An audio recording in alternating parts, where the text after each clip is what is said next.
Hi, and welcome to another episode of Marketing Mavericks, powered by Innova DDB. So today, I'm joined by four interesting gentlemen. I'm sure you love them. They love Ghana music just as I do, and we'll be talking about targeting marketing as a catalyst for the Ghanaian music industry going global. And so I'll give them a few minutes to introduce themselves, starting from my right. Hello, my name is Kwesii Asomadu. I work in marketing and advertising. Over the past couple of years, I've also been working in music and helping, push artist content locally and globally. Great. Hello. Hi. Yeah, I'm Emmanuel Appiagyei, a music industry professional, but in depth, I'm also the senior general manager at Cracks Global, which is a music distribution company, and also a sub-label under Sony Music. Great. Okay. Hi, my name is Klouded Keys. I'm a recording artist. I'm a studio engineer at Results Advertising and Production Executive as well. Hi, my name is Emmanuel Sarpong, popularly known as Olele Salvador. Media personality, pop culture journalist. Sometimes I write. Okay, that's great. So I have two Emmanuels here today, and so I would call you Olele. That's fine. If you permit me. That's fine. My name is Edinam Adjei-Sika, and I will be your moderator for today. Nice to meet and you. So let's just dive in. We say we're going to be talking about targeted marketing is the catalyst for the Ghanaian music industries going global. It looks like a huge word. Whenever we want to talk about targeted marketing, I think for the comms people and the PR people, we know what we're talking about. And I do not know if it's something that is so easy to associate with music. But for you to go anywhere, we talk about target. So you're not just shooting astray. And so I'll just take it as a question for each one of you. When we say targeted marketing and linking it to music, what comes to mind? So let me start with you, Olele. I was hoping you were going to start with the marketing. No. Okay, so it's basically looking for a niche market to receive your product. Okay. And this is often determined by the artist himself, his publishers, or his management. First of all, you need to look at the product. I mean, I'm sure the marketing people know about the 4 Ps that comes with it, right? Of course. So you need to look at the product and what this product is designed for, who this product is designed for. Okay. And just like music and the artist, when they go into the studio, they have an idea of what type of song they want to put out on the market. Okay. There are some artists, they want to put out records to just be a catalog artist. They just want to have good songs on their catalog or in their catalog. It could be on their album, it could be a single, whatsoever. And there are some artists who want to have like a commercial hit song. Everybody needs to have a piece of it, right? So when you say targeted marketing for artists or for music, you're just looking at a product that would find its goal achieved with a niche market in mind. An example I can immediately share with you is Neptune's Amino remix, right? I remember when I interviewed him some time ago, he mentioned that when he dropped the record, Ghanaians were not minding him.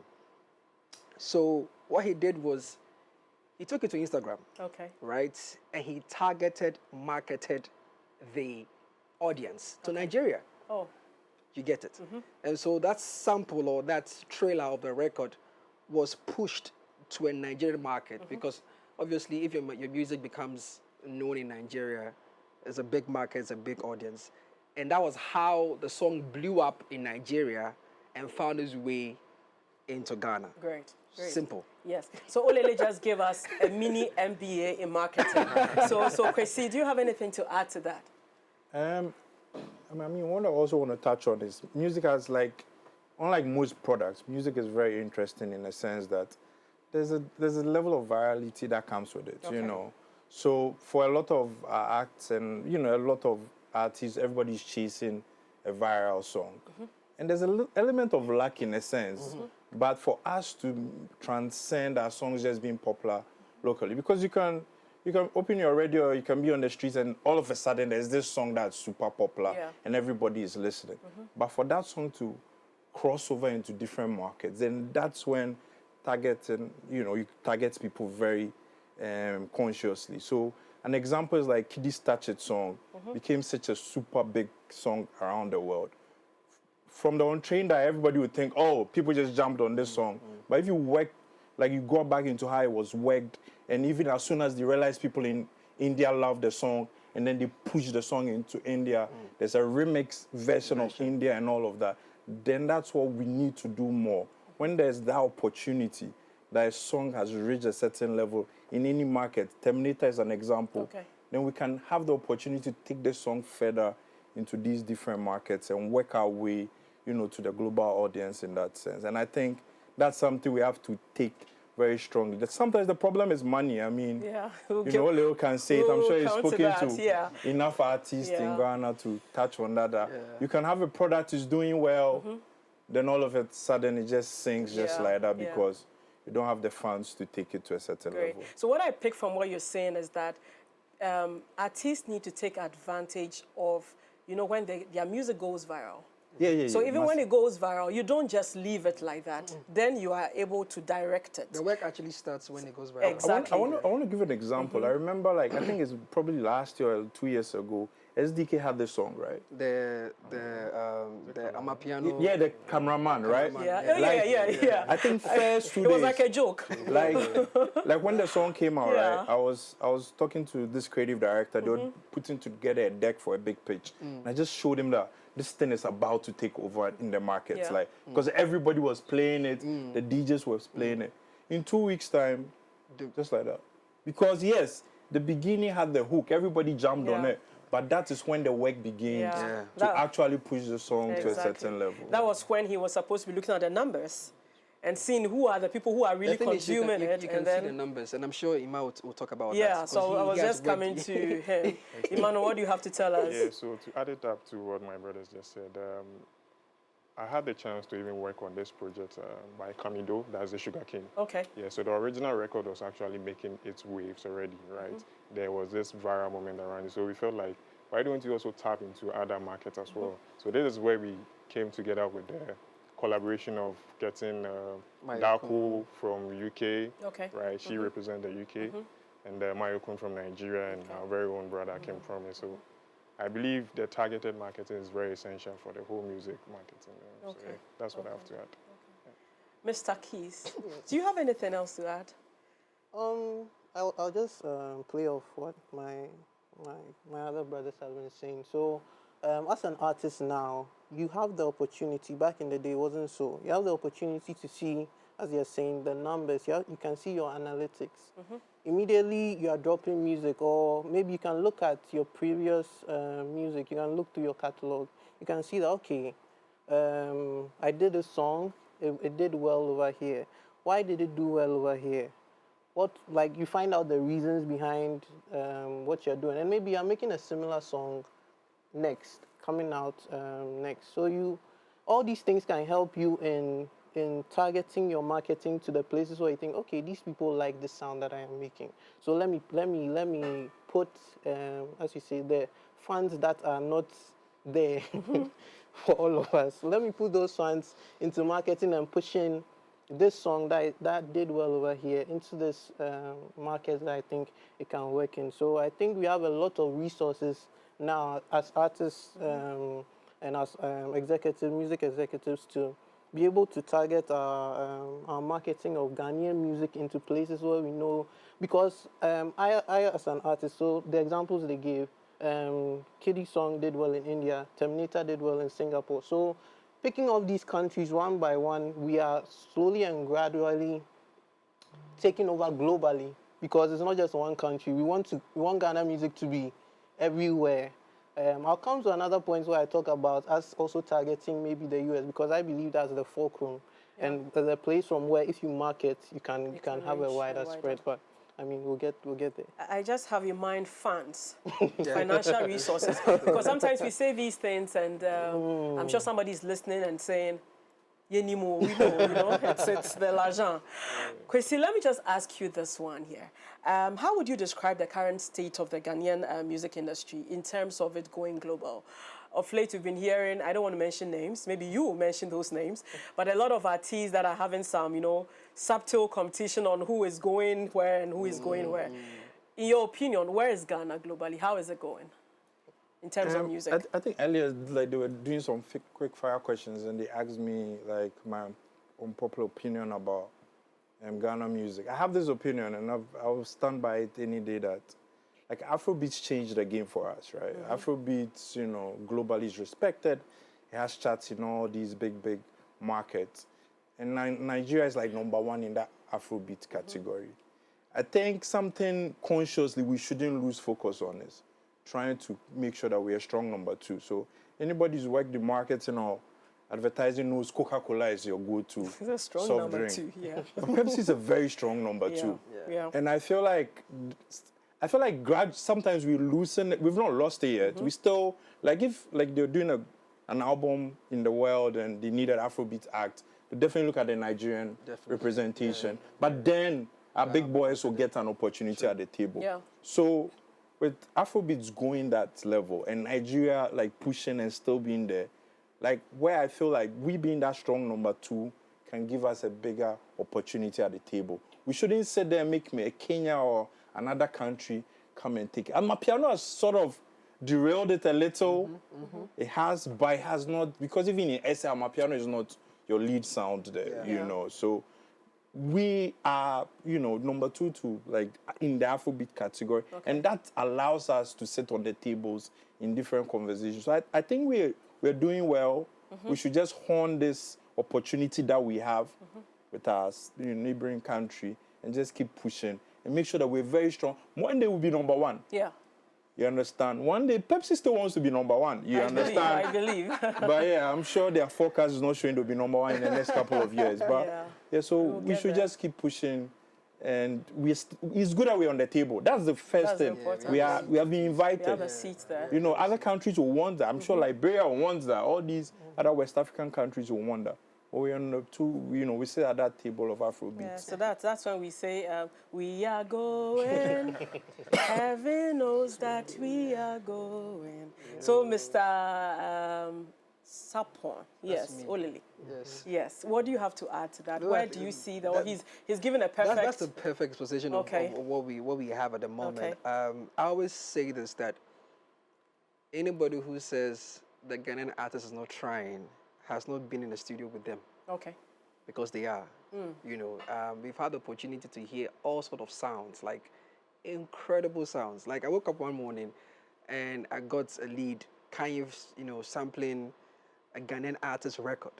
And I tell you what, if I put that record out there, nobody would care. You get me? But somebody in another market saw the need to sample the record for an album, right? So the Ghanaian artist is really trying. And like we already established, the finance aspect of it has become a challenge. But I'm sure as time goes on, we'll figure it out. Our sound, and in terms of what we are pushing out currently, I think it's something of a revolution. You listen to Promise's last album, and you can tell that we are slowly introducing contemporary high life in our records. You listen to Kiddies and Lomo Lomo, Kojo Black, obviously, you know, and even with the young producers that are now taking center stage in terms of some of the sounds. And I've always believed that our producers are the ones who can change, you know, the direction of our sound and not sound monotonous, right? And still keep our identity. You could tell that there is a new wind that is blowing within the space, right? Then you come to our, you know, our top S's who are still holding the gates of our music industry, representing as much as they can, whether it's in rap, hip hop. We see what Kweku Smoke did recently at the just ended the Zimmer festivities, you know, pulling that, my goodness, his story is another story altogether. So in terms of what we have and what we are doing, I think we are just poised for a bigger opportunity, a bigger break. Maybe we need that Azonto break back again and take full advantage of it. And hopefully, I want to believe that the young artists are well equipped, because the challenge is some of the artists don't know. They don't have the knowledge. They only know how to make the music. They don't know how to market the music. And they will not also allow people to help them to market the music. They will not allow people who are knowledgeable in that space to come in and help them promote the music. You have an artist who wants to be a producer, he wants to be a copywriter, he wants to be a marketer. Do it all. You can't do that. But it's finance, you know. it's Sometimes finance. they know that they need But all you the see, people they have you're the money mentioning, to but invest into shoes and to fit, and I don't want to. Brandon name I don't want to start.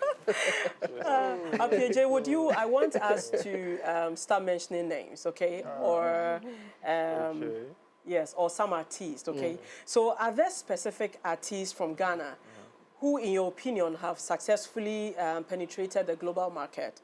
And then if you have any idea of the kind of strategies that they may have used to penetrate the global market. Right, okay, so thanks for the question. Okay, you want me to mention it? Yeah.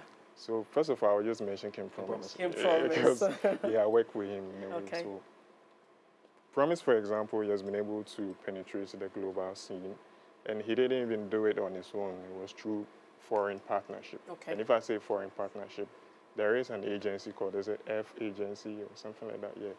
He's having partnership with them that they try to get him placement in the global scene, like getting him the Asia tours that we've been seeing in the local scene, and other project that is yet to be like out there. Yeah. So, and the same situation with Black Sheriff as well. His tour that he's about to go right now. There is an agency too called Wasserman Music that they're also in charge of that. So you just have to get the right information and work with. I believe Ghana, we're still getting there. Yeah. So I like that he mentioned partnership. Yeah. So that's one of the strategies to penetrate the global market. Right. Kwesii, do you have anything else, any other strategy that comes to mind, and any artist that you think, apart from Kim Promise, has also? I just want to touch on the partnership, because I think it's something that, I don't know, I wouldn't say naturally as a people, but we're not great at collabing and all of that. Is it trust? I said it. Because an example is like, even like when people are coming down to Ghana and to do anything, they collab with different parties and partners here.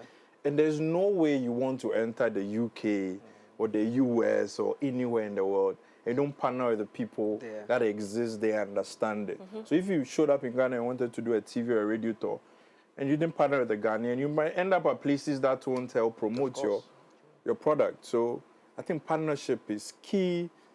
I think sometimes people, run away from it because, when they set the bills, it's in pounds and dollars. It's in pounds and dollars, but it's like, it's very key. And I think people are very willing outside to help take us there. I think also, I think one of the things that, maybe it's not really said, but help the Nigerian industry a lot is a lot of Nigerians in the UK and America that set up shop either in Nigeria or help the artists when they were going there. Yeah. Also, I think a couple of other Ghanaians are entering these other spaces that we could take advantage of in the long run. But partnership is key. Like, you're lying to yourself if you think you can enter another market, without understanding the nuances there.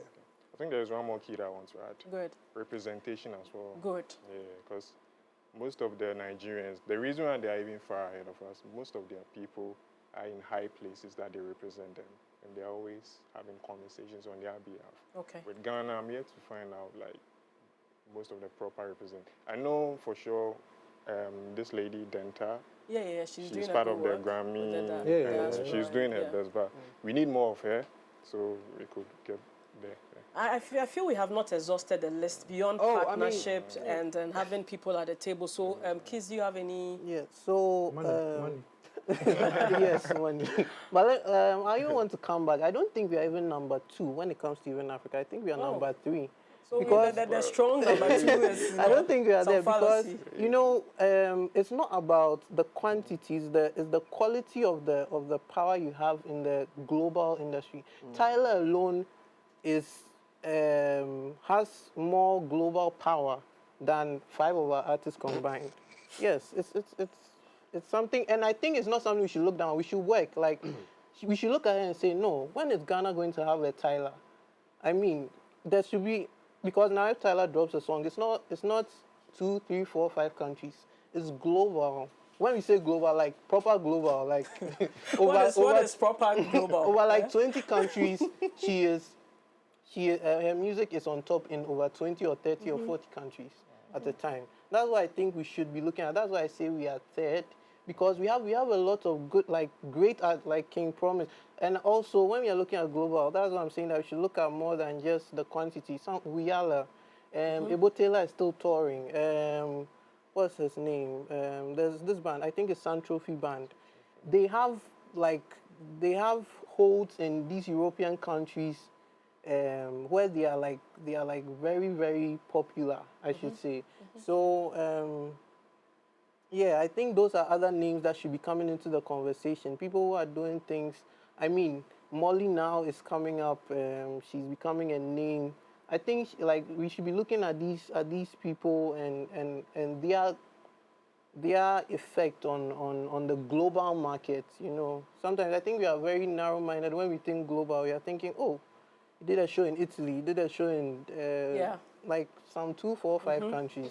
No. I think it should be an inspiration to us to be doing like so much more, because I feel like, as they're saying, our sound is great. It's at a point where I over the past years I've not seen our sound, because at a point Nigeria was number 2, we were number 1. If we go back 2000s, 2002, they used to come here to come and learn from us. Tony Tetula, all those people used to come here to come and learn. Now we are number 3. So I think it's something we should look at. Well, Lily, let me ask you this, unless you have something to add to what they just said. No, I think I wanted to add digital distribution. Good. The advent of digitalization have definitely leveled the playing ground. And so I think it's a starting point, it's a springboard for the partnerships they talk about. Because obviously when these tools, these distributors, you know, I don't want to give anybody props because they don't pay for the airtime, but there are definitely a lot of distributors, you know, that have come in to help promote and distribute our music into certain markets. Okay. Now, what you do is you translate the data you receive from these markets, and then you move into these markets seeking for local partnerships. Okay. You need to find booking agents, you need to find live agents, you need to find touring agents, you know, to help you plot your tour, like Kim Promise, what he did. He realized that, okay, Asia is jamming to my music, so immediately needed to find a touring agent or a booking agent that could help him access these markets. And also it's a kasem, but anyways, there is that. There's also, I think, a ready market. I've always believed that from the days of the night Champon and the Lumba, you know, you go to Germany and there's a ready Ghanaian market there. I don't know why we are trying to go to UK or go to America. There is a ready market in these countries like Germany, Holland, Belgium. People are there. There are Ghanaian families, successive Ghanaian families that have lived their lives there. But for some reason, our artists want to target UK first. It's okay, it's fine. But some of these cultural markets exist for you. You can start from there, start doing shows from there, build the rapport, build the energy, build the fan base. And then when it spills over into the UK and the US, you are good to go. And there's also the opportunity to do neighboring countries. Most of the time, we want to just go boom to the US, go boom to the UK. Freddie Maiway is 62 years, and he dropped a drill record last year at 62. Because he knows that that's what's hot. And guess who's jamming to it? Ghanaians. he will come here and do an interview because he's seen the Ghanaians are jamming to it on TikTok. You get me? But some of our artists, they want to go straight to the US. They want to go. I think you can start from Togo. You can start. Recently, I saw Sarkodie go to Cote d'Ivoire or something to do a performance there as well. Stonebwoy has done that as well. I think we can start with our neighboring countries, build the momentum, and then we can enter into this global market. Like he said, we may be global, but it's just on surface level. Like, it's just because Ghana, when you talk about Africa, is in there when it comes to the conversation. 30 December seems to have given us that push. Our tourism, our hospitality has helped, you know, but our music is still struggling to find that mainstay it used to have with Azonto. Azonto was arguably the last time we had like a global boom, you know. Azonto was being danced in the Queen's Palace or the King's Palace in the UK. Do you know how big that was? So you see, now everybody is talking about storytelling. And you know, when we are doing marketing of any other, even product, people want to see a lot of engaging, you know, content. Do you think this has an effect on the music going global, so that our musicians or artists are not just focused on the music itself, but are incorporating storytelling, like, you know, creating something that is unique in the market and not just going by what everyone is doing? Do you think the kind of content that is being created by these artists has any form of influence in the ability to go global? Kwesii, my friend. I mean, I can take it two-pronged. Like, so, I mean, right now, globally, or even especially locally or in Africa, like, having a dance routine with your song. Yeah. It's like it's part of the ticking box. You have to tick that. Like, you need some dance god or some DWP to push the team. Yeah, to sprinkle a bit. Yeah, And I think also in partnership with a lot of these kit makers and all of that, you can, Sarkod's recent song. With, I like the whole story thing about it.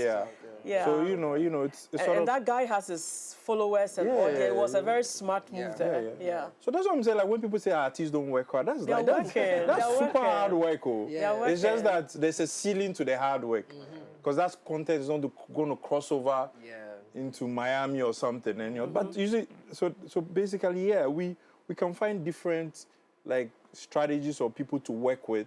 In terms of like trying to tell different stories, depending on the kind of song. Some songs are just feel good songs. Yeah.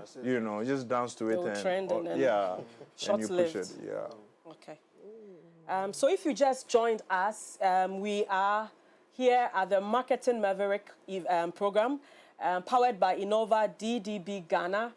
We are talking about targeted marketing is the catalyst for the Ghanaian music industries going global.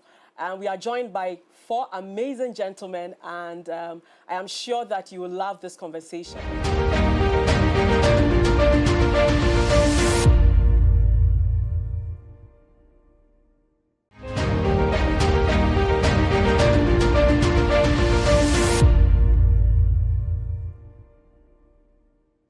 Welcome back to Marketing Mavericks, powered by Innova DDB Ghana. I am joined here by 4 amazing gentlemen, and we are talking about targeted marketing as a catalyst for the Ghanaian music industries going global. Welcome back, gentlemen. Thank you. So before we went on the break, we were talking about partnership. We also mentioned how the lack of finances somehow affect the ability of these artists to go global. Not that they do not know what to do. And we also spoke about storytelling and some of the kind of content that we're able to create to help push these artists into the global market. There's a funny story, actually. So I was at the airport, and I met a Brazilian. He is an author, and this literature people, And then when I said I was from Ghana, he mentioned Manifest. And I was surprised. And so I asked, how do you know Manifest? He was so excited. And he told me a story. He apparently lectures in Brazil, in a small town in Brazil. And he does literature and, try to talk about the African literature, series. And so he said he had mentioned a number of books, and then he realized there was a lack of a female, literature from Africa. And then guess where he landed on? Adjei-Sika. Oh. So whilst reading about her works, just a link popped up. I did not know and haven't checked, but apparently Manifest has created a music that is linked to one of her writings. Yeah. And I found this so innovative and so interesting because she is already out there. And, this is not popular. This is not something someone would do. But that is how he got to know about Manifest. And then he plays the music and then plays it to his students.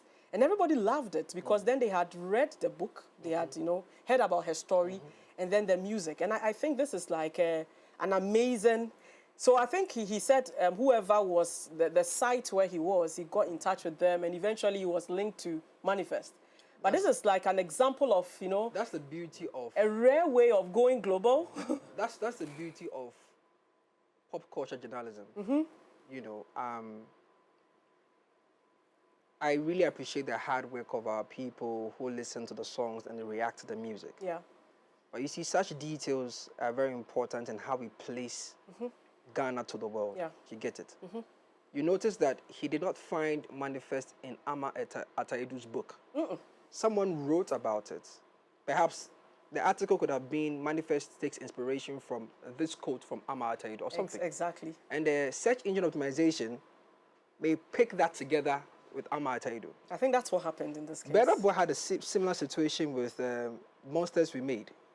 He also did, I think he put a clip, he added a clip of Adjei-Sika's conversation about, Africa. the Africa blacks versus the whites and all that. Okay. And that clip went so viral, it contributed to the streams, or it contributed to the listenership of that particular record on that album. Great. Right. So I think we have a lot of work to do Yeah. as media professionals, as journalists, especially in the space where we need to constantly, because the artists are doing it, like you said, the artists are doing the work. But how are we documenting their work in such a way that somebody in Brazil would find them through our works? Yeah. So we also have a game to Yeah. play. We have a role to play. I wanted to ask, did they tell you the genre of the song? No, They I didn't? did not. I did not Okay. ask. Why I wanted to get that is, as you said, people love a story more than they even love. I believe the reason why hip hop is one of the biggest genres in the world is because of the story behind it. You can actually trace, like there's a timeline for it. And I feel that's what we don't have, or we've lost. We have it. In Ghana, we have it, but we've lost it and we are not looking to push it. For Afro beats too, people can follow. Yeah. So if you look at all the genres that have become, how do I say it, global or big, reggae, pick anyone. There's a timeline. There's something you can pick from. Okay, these people were the pioneers, or these people started it, or it came from here. There's a way to follow, and I think that's what we've lost. It's like Ghana. Unfortunately, we are following, and we don't have. That's why one thing I also wanted to ask, is it Ghana music? Because there are so many Ghanaian artists doing so many different sounds. It's like, are we pushing Ghana music globally or Ghanaian artists globally? That's a Right? good, yeah. Yeah, because Ghanaian Manifest song could have been hip hop. That's why maybe they I'm very resonated sure. with. Telling a story, you know how because they are Exactly. black, And and the class was about the black, Yes. and you know. Yes, and I feel like even if we want to be all these different genres, there's a way to Ghanaianize this, if that's a word.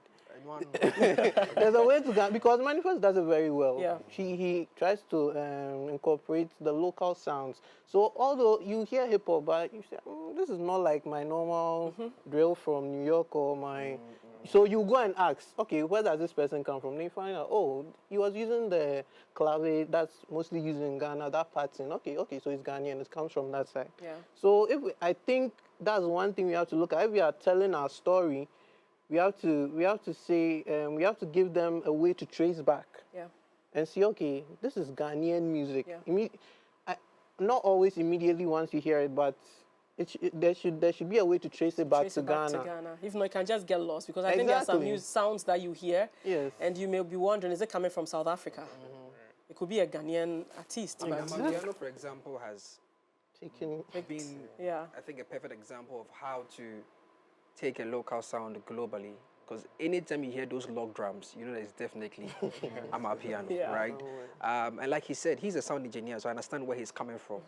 And I think most of the artists are trying to inculcate that. And shout out to Ugly and Dre, because these producers are onto something that I think everybody could follow. They may be young, but they're doing something very different. Okay. And what they're doing is they constantly add the typical local instruments, especially from the Ghan community. Yeah.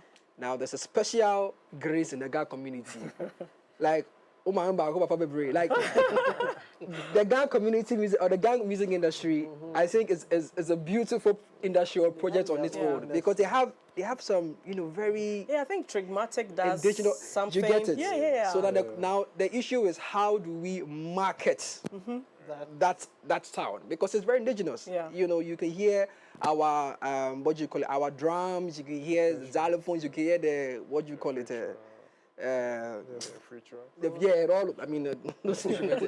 So it's something that I think it's available for us to tell because when a foreigner hears it, he wants to know what kind of instrument is this. It's different. They come to town, they kind of find out, and that's what the likes of the Uncle Ebo, Taylors, and our very own Ambule, are still doing whilst even at Tongo Zimba.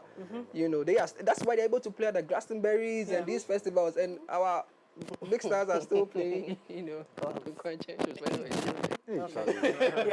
I think my friend here has been so quiet. I was going to call you anyway. So I believe there should be some authenticity in there as well. Okay. Right, because after creating all that sound, let me use Manifest's situation as an example. He's a hip hop artist, right? And he's doing it in his own way. He's not trying to be like Jay-Z or Kanye. And probably that's the main reason why the Brazilian was able to fall in love with whatever thing that Manifest is doing. It's different. It's different. So I think authenticity also plays a role in there. Okay. I just wanted to highlight something that I think was mentioned, but I think also as a people, it's something that we naturally lack. So I think recently, I was on Netflix and I saw Inaki and his brother have a documentary on Netflix. So I came to tweet like I've never seen an Abidi documentary. I've never seen an Azuma. Yeah. Like Inaki and his brother have a documentary. You understand what I'm trying to say? Yeah. And I just feel like even in our music, I think, they've tried to do a couple of hip life related stuff, but I think sometimes because we don't tell our stories and they don't become powerful enough, it's easy to just move on from it. Yeah. Because hip life has lost its essence a little, in a sense, because nobody is finding ways to even bring it back and storytelling is very powerful. I think we lose that easily because question here, the role of digitalization. So things have become much more easier. I mean, in those days, and it's funny how now that we have access to digital media, that is making it easier. Yeah, Brett. So Kwesii, you are a marketer, right? So what is the role? That doesn't make it easy, though. Yeah. So what is the role? What is the actual role of digitalization in trying to push the Ghanaian music into the global world? I think digital is it's the thing that saved everything in a sense. I think a decade or half ago when Napster started ripping off people's music and distribution of music became like a massive problem. What's scary? Thankfully, we have big DSPs right now where you can put your music and it will get monetized in a sense. There are all these big social giants in the world, who, if you watch the Trump inauguration, you could see basically the people run the world, run the social or the chat apps in the world. So digital is massive. Understanding it is also another thing. Yeah. Like there's a guy on YouTube called, I think it's Kwame Joe. Back in the day, like all the Ghana music videos, he used to upload it and make money off it. And because there was no knowledge in the market, people used to think YouTube is such a very far off thing. So do you know what you do? Like an artist releases a song and send it to Kwame Joe. Then he will now he puts it on his YouTube for him. You understand? And then he'll be monetizing it. And you see how anybody who listen to this right now will go like, what always happens is that TikTok, whatever, there are some things about it that we don't still understand or our talent still don't understand that people are exploiting them over it in a sense. You understand? So I think Steve Stout says for any artist right now in the world, back in the day, maybe your manager was the most important thing. Your head of digital is probably your most important person in your team right now. Because they could break a song, they could elevate a song, they could just make you way more money or take you to another market. So I feel like the people in the, the artist teams or whatever, having somebody whose focus is on digital is so crucial. Yeah, but Olele, I want you to say something on this. But you see the fact that we have a lot of, digital platforms has made it common for some of these artists to bypass what we call the industry goalkeepers and then, so you be there and then they are just making music and then it's just going. Yeah. How is this, affecting? Is it affecting in a positive or negative way?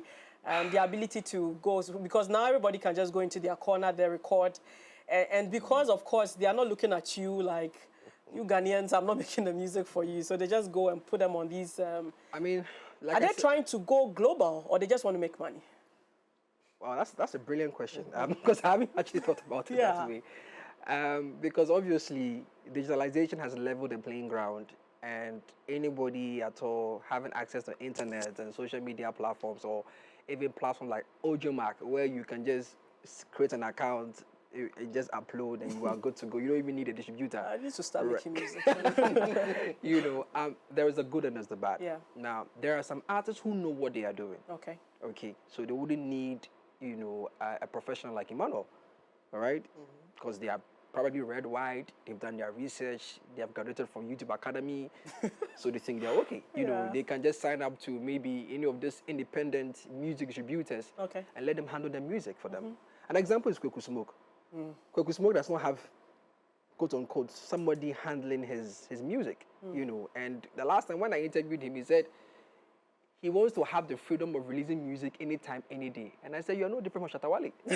Because Shatta Wale can also wake up one morning and say, look, just I'm in the mood to go. And it works for him just, because he has a ready market, right? So there is a group, or shall I say, there are many groups of artists that you can identify how this would impact or help them. And there are some artists that don't know anything. They don't even know what playlisting is, which is equally important to the marketing of your music.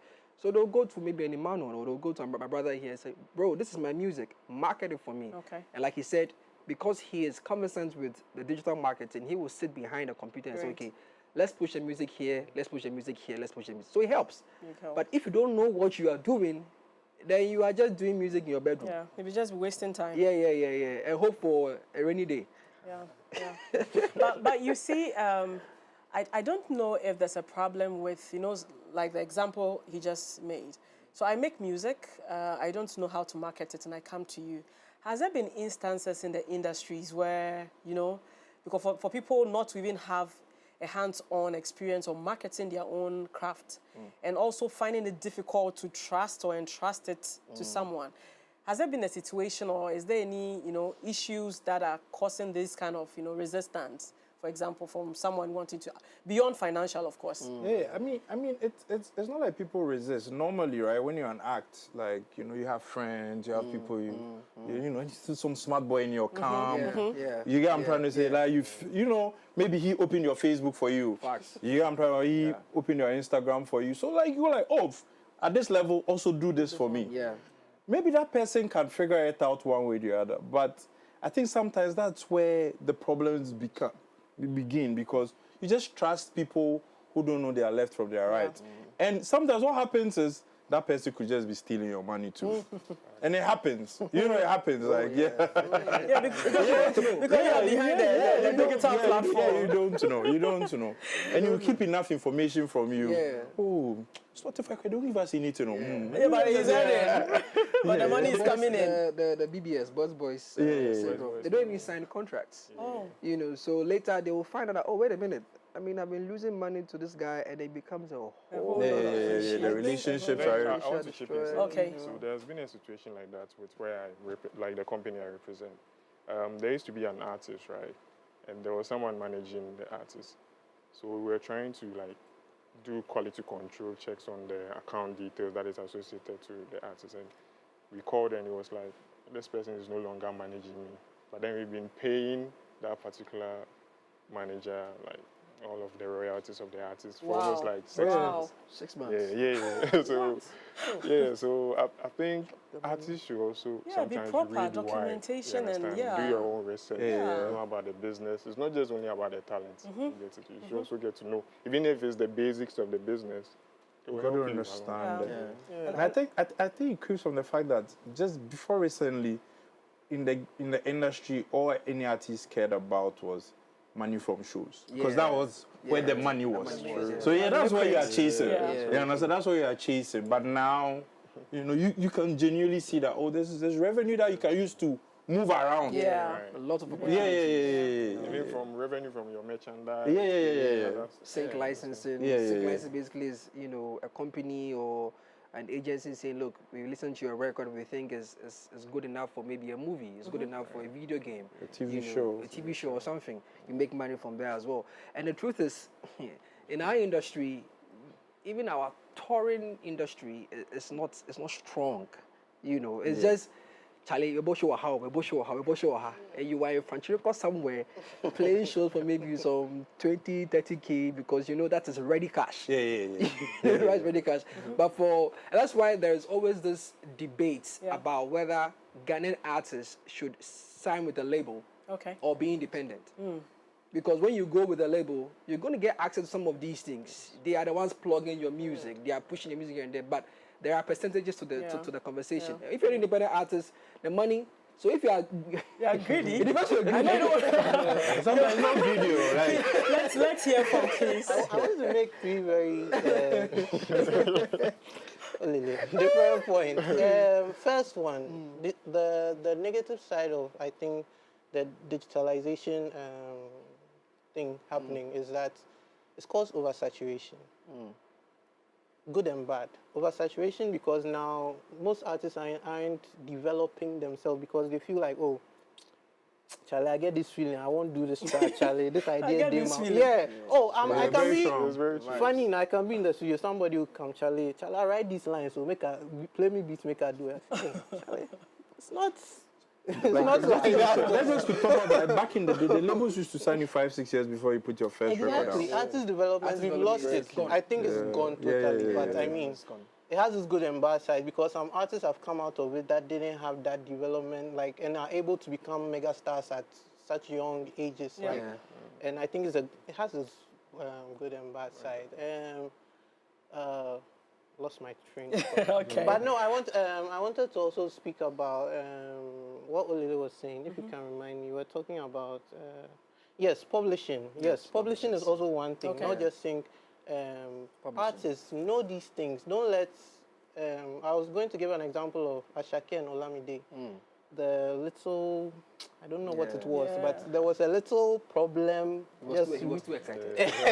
Yeah, a little problem recently, and I like sometimes read the things you are given. It's not just Charlie. Olamide wants to sign me. Too much excitement. Yeah, exactly. Too much excitement. Yeah, and later you come back and realize that I could have made so much more from it because publishing. I just received my publishing check like two months ago. I got money from Denmark. I've never been to Denmark. I don't know how Denmark looks like. So these are little So things. they do party today, or maybe tomorrow. The party. Yeah, we are all part of it. Next year. Next year. I mean, it's not anything, but But I mean, still. and those are things that artists don't. Some but artists don't know because it's over time. Because the song I have forgotten about, I even deleted the song of my This is the best thing in the world. yeah, of my things. But somebody has that song. It's registered in their system. Yeah, in their system. So even though it's not on my streaming, somebody has used it. They've heard it. Give me money. Yeah. So I think it's very important that artists know these things. I don't know how many artists have publishing in this country. May our artists not be desperate at the time of? I think that's what happens. You know, But the desperation, you could be desperate. You have to be desperate in a very, It's money. It's money. Like, that was the last thing I wanted to touch on about marketing, about the money aspect. Hold your money aspect. And let me give you a question here. So we've been talking about money, but I think there's beyond money, there are other challenges that the Ghanaian artists are actually facing when even they try to do the target marketing campaigns beyond money. So since you were speaking, Mr. Keys, let's hear from you. What are some of the challenges? So money is the challenge. I think is the biggest. Is the root? Yeah, it's the biggest problem because all the things they were saying. Now I'm getting more of the things I was thinking about. Good. They were talking about the stories. We have the stories. We have so many artists doing so many amazing things. There are artists like Marins who's just doing stories around the Ghana community that you can't. Yeah. And if it's not for a filmmaker or somebody saying, okay, I like the stories you're saying, let me come and do it for you. Most artists don't have the money to go to that filmmaker and say, Charlie, I have this idea. I'm doing this thing around my Ghana community. I want you to tell the story and put it out there. They don't have that money. I just want to provide solutions because sometimes I feel like we talk about the problem so much and I'm tired. So give us some solutions. Yeah, solutions. So for example, I was speaking with Seven, a very good guy. He was telling me about how the French work when they are in their creative agency. So they have a plan for the French citizens that if you play a number of shows in a year, you are going to be paid by the government. Normally, I don't want us to bring the government because I was also listening to But it's Rich. important that you bring them. Yeah, I was listening to Rich and somebody said, let's do it for ourselves. We don't necessarily have to wait for the government, but maybe because investors can also see the money they are making back, it's hard to call on them too. That's but right. I mean, I'm still going to call on them. That's right. You can create something that, okay, you're looking at artists, we are looking at the whole Ghana. Oh, these artists are playing this number of shows in a year. They are promoting our culture. They are promoting Ghana. Yeah. Okay, let's give them something to keep going, keep doing it, keep moving. I feel like that's a solution because me doing a show, I'm actually putting money into the economy. Yeah. I'm hiring people. I'm hiring bands. I'm putting the country out there. Yeah, and I'm also putting money back into the country. Of course, so the country employing is people paying and all me that. back. Yeah. I mean, I think it's. I think a lot of some other countries. I know another country in Latin America that does, the similar and it's for thing. all artists. They call it some tax incentives. Yeah. And it's legislature, so it's Right. not just they go and That vote is a on country it. that thinks about Yes. I think it's, Yes, sorry, yes. Netherlands too, they do Yeah, the same thing. yeah. So I'm thinking if the government is not going to think of us, I mean, the big men with money, people have money. They should create, sponsor you. like, no, they just can create, all they was talking about, there's no touring agency in Ghana, which I can call and say, Charlie, I want to tour Ghana, book me in Upper West, Upper North, book me in the 16 regions, give me a place to go every day. There's no touring agency. People have money in the Yeah, but I'm saying people have money in the country who can facilitate that. That's true. Yeah. So that's a way that we are creating an ecosystem where it's not like, oh, big man is just putting his money in. That's right. You are putting your money in, but you're as he's getting playing the shows, value for you're money. buying tickets, Yeah. and it's coming back to you. Yeah. So sometimes we have to create the whole ecosystem for ourselves. Governments can help; they can really help. But I mean, I don't think they see it because I was speaking with this one, Kwesii up there, and I think we also have not made them see us as a serious proposition as artists and as people in the industry. We don't provide ourselves as serious people. We say, oh, when they call you for a show, oh, Charlie, give me this, I will do it. You don't say that because on that show, you have to be paying my performance royalties as well.